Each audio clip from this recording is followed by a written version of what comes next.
আসসালামু আলাইকুম, this is আকাশ আপনাদের স্বাগতম। তো বন্ধুরা, আপনারা হয়তো ভাবতেছেন যে পিসে ব্যাকগ্রাউন্ডটা আমরা কীভাবে রিমুভ করব। তো বন্ধুরা, আপনি যে আমার পিসে ব্যাকগ্রাউন্ডটা দেখতে পাচ্ছেন সেটা কিন্তু রিমুভ করা। আমার পিসে কিন্তু গ্রিন কালার একটা ব্যাকগ্রাউন্ড ছিল, আমি সেটা রিমুভ করে এই পিসে যে ব্যাকগ্রাউন্ড আপনারা দেখতে পাচ্ছেন সেটা কিন্তু সেট করেছি। তো বন্ধুরা, অনেকেই কিন্তু এটা পারে না যে কীভাবে আমার ব্যাকগ্রাউন্ডটা রিমুভ করব। তো বন্ধুরা, এই ভিডিওতে আপনাদেরকে প্র্যাকটিক্যালি দেখিয়ে দেবো যে কীভাবে আপনাদের ব্যাকগ্রাউন্ডটা রিমুভ করতে পারবেন।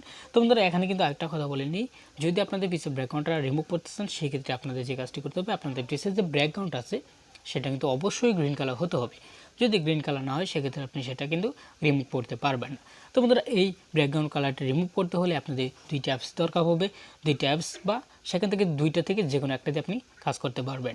তো বন্ধুরা, একটা হচ্ছে ক্যাপকাট অ্যান্ড একটা হচ্ছে কানমাস্টার অ্যাপ। এখানে যে কোনো একটা অ্যাপস দিয়ে আপনারা আপনাদের পিসের ব্যাকগ্রাউন্ডটা রিমুভ করতে পারবেন। খুব সুন্দর। অবশ্যই ভিডিওটি সম্পূর্ণ কন্টিনিউ করার চেষ্টা করেন। তো বন্ধুরা, ভিডিওটি শুরু করার আগে আপনাদের কাছে একটা অনুরোধ, যারা এখন আমার এই ছোট্ট পরিবারের সদস্য হয় না, তারা অবশ্যই আমার চ্যানেলটাকে সাবস্ক্রাইব করে ছোট্ট পরিবারের সদস্য হয়ে যান। তো বন্ধুরা, চলুন দিন আগে চলে যায় মোবাইল স্ক্রিনে।